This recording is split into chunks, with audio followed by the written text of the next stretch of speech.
About once or twice a week, I stop at McDonald's on the way to get breakfast. I really like the sausage burritos they have, so I usually order two of those with hot sauce and a medium cup of coffee. One particular Friday morning, I placed my order like I normally do. When I pulled up to the first window, the drive-thru cashier who took my debit card was especially perky and said, "Thank you, have a nice day," in an overly enthusiastic way. More so than someone just having a bubbly personality. It almost sounded sarcastic, but still polite. So I figured that I was just saying something that wasn't there. There was this one really odd thing, though. When she handed my debit card, as she was thanking me, it just felt hot to the touch.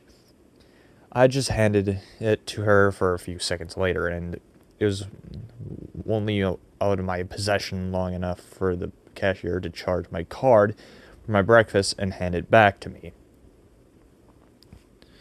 I've never experienced anything like that before, but I thought I must still just be making some out of nothing.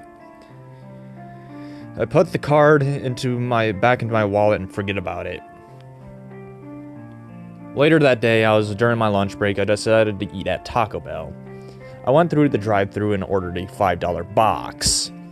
I had completely forgotten about the breakfast that morning, but when I handed my debit card to the drive-thru cashier at Taco Bell, he reacted as if it were hot. I immediately remembered that what had happened that morning. The Taco Bell employee didn't say anything about it, but carefully handed back to me as by its edge. I thought to myself that I was really imagining some strange things and that I should probably go to bed early that night to get caught up on sleep. It wasn't until the next day that I started to actually get concerned. When I woke up, I was reading the news that on a local news website and saw a headline that read, Taco Bell employee dies in bizarre accident.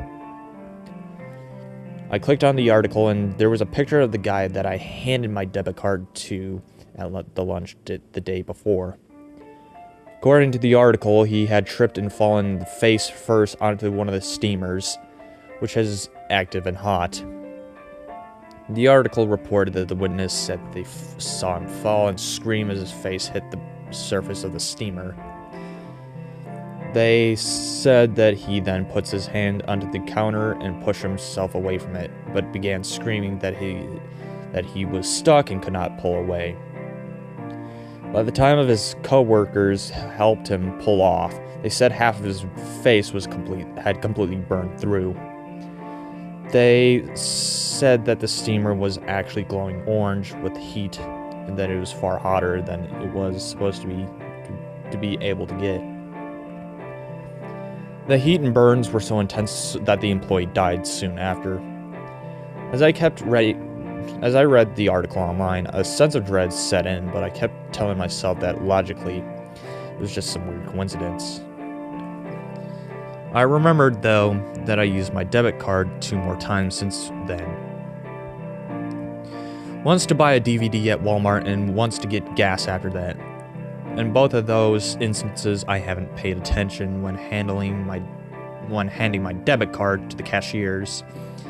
But now then, I had read the news stories about the Taco Bell employee. I was trying to remember if either of them had acted strangely. About that time, I realized that I had forgotten to buy a couple of items while I was at Walmart. And since it was Saturday and I didn't have to work, I figured I'd go back to the rest of the items I needed. When I arrived at Walmart, there was a police line in front of both entrances with several police cars and a fire truck in the parking lot. All of them with their lights flashing. There was a lot of Walmart employees standing around in the parking lot, and I asked one of them what happened. She said that the manager had not given much information, but that there was a rumor that one of the employees had been found hanging in the neck in the back stock room. Fearing the worst, I asked if it was a man or woman and asked that what the employee looked like. The worker that I was talking to must have thought it was strange that I wanted to know what the person looked like, but she told me that it was a middle-aged woman. She described what the woman looked like and was an exact match for the person that had rung up my items the night before. When she said that the woman's name was Susan, I knew it was the same woman because I remembered having noticed her name because of some glittery stickers she had on her name tag. At the point, I was genuinely freaked out. I immediately decided to go to the gas station where I used my card to get gas at that night, so that I wouldn't appear obvious. I made up a story saying that the employee from the night before had given me too much change when I paid for my gas. When I got to the gas station, I asked the person working at the counter if there was any way I could get in touch with the person who was working the previous night, and gave them my made-up story about being given too much change. The worker told me that the worker from the night before wasn't there, but strangely enough he was supposed to be worked the whole night shift. He told me that he was the other employee's morning relief shift, but that night he arrived at this morning. The previous night workers was nowhere to be not found. He said he'd figured that he'd left early and was going to report it to a manager, but hadn't yet.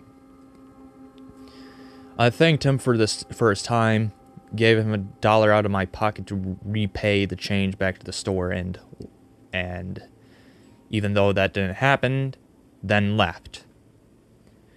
After all of this, I decided there was a time to go back to the McDonald's store.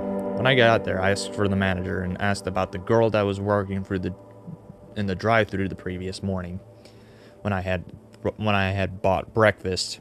I described her, but the manager just gave me a strange look. He told me that there was only one female worker the previous morning, that she quit a bit older than the girl I described. He said no other female workers were in the restaurant at the time, and that the older woman who was working was currently cleaning tables in the dining room. I turned around to look, and the woman I saw was much older and had a completely different hair color and style than the girl who had taken my debit card the day before. The manager said there was no employees working there who would match the description I gave them. I rushed home and cut up the debit card and threw it away. An hour later, I opened my wallet. It was right back in the card holder where I normally kept it. Since then, I've tried burning the card, putting it in a dumpster several miles from home, and just plain scratching it up. No matter what I do, it keeps returning the perfect condition. When I sleep, I often think I can see a faint glow and a low humming sound coming from my wallet. But when I get out of my bed and pick the wallet up, it stops. Sometimes I think I see over the enthusiastic smile of the girl from McDonald's in the front of me in the dark, and it often gives me awake at night. I find myself shivering in the dark, wondering what's going on. I've tried looking for the girl everywhere I go, but I can't find her. I keep seeing her face and her odd smile, but I can't find her. I feel like I should report this to someone, but I'm afraid that they'll think I'm somehow involved.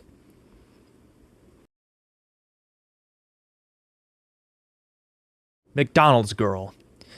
Well, this was an interesting McDonald's creepypasta.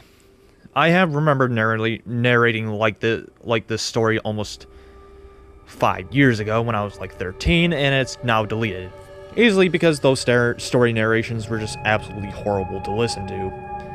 Yeah, I know I have a speech impediment, but at least this is somewhat better than how I used to narrate like back then. But anyway, what are my thoughts on this creepypasta anyway? Well, I have mixed opinions on this story, and let me tell you on the reasons why I have a mixed opinion. Let's get with the pros here. 1. The story had some pretty dark moments there and there, like with the Taco Bell cooker being burnt to death from an oven and the hanging scenes. Those parts were pretty disturbing if you ask me. 2. Lack of gore. Yes, there wasn't a lot of gore to be specific. No gore with detail. That's what I enjoyed about the story. 3. There were some pretty mysterious moments too, with the girl being dead, or it could just be a ghostly clone or some sort. Makes you wonder if this was even a hallucination or something. And 4. Good grammar. Then, we have the cons, and what cons do we have? 1. The main killer or some tool of the story is a fucking credit card, which I just found absolutely cheesy. Like, how can a credit card be burning hot and could kill you? And most importantly, why did you think it was a good idea to actually make it sane? Like, literally. Who thinks this is scary? And oh, speaking of which, the card magically reappears out of nowhere when it is destroyed and keeps happening again and again. That is a cliche I've seen in so many gaming and lost episode creepypastas. But this unfortunately can apply to normal creepypastas too. Like, nothing like this is scary, and thus this almost ruined the story. Plus, this killer credit card thing literally reminds me of a cheesy horror film. Like, God! Hey, you know what this reminds me of? With the killer credit card or something? It's like that one episode from Family Guy where there was like